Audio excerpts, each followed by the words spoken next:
This was a younger crowd. Did it seem like she really was able to get the enthusiasm going tonight?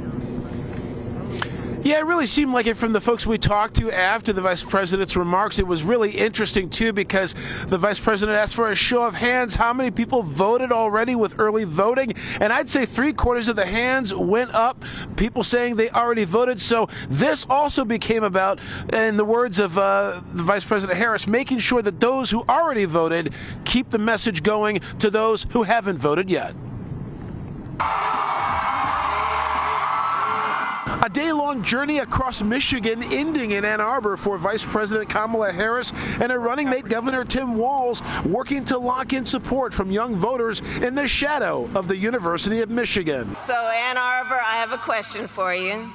Are we ready to do this? But a group of protesters critical of Israel's war in Gaza disrupted the vice president's remarks. And you will fight for you. Their demonstration, part of ongoing criticism over the Biden-Harris administration's support for Israel, something Harris took head on. Hey guys, I hear you.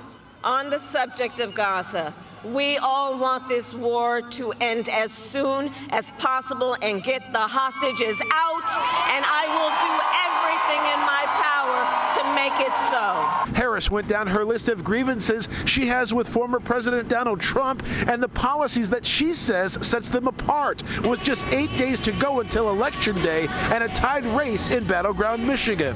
And unlike Donald Trump, who had $400 million handed to him on a silver platter, and don't forget he filed for bankruptcy 6 times, the great businessman.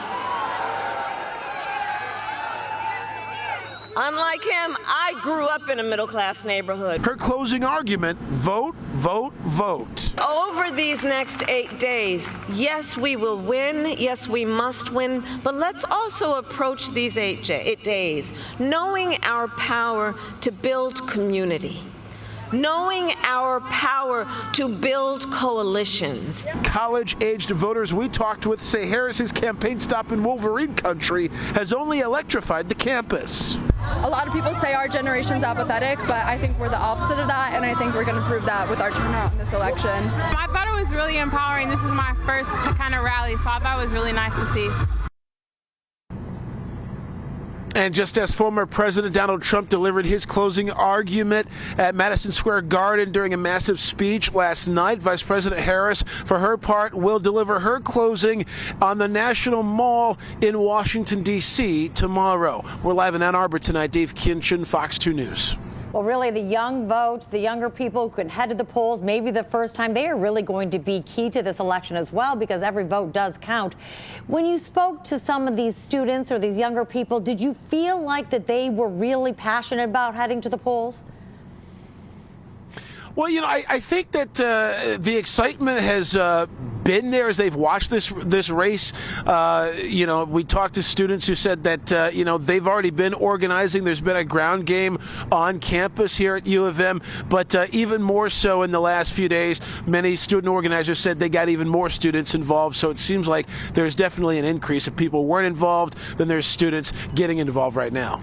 All right, our civic duty to get out there and vote. Thanks so much, Dave.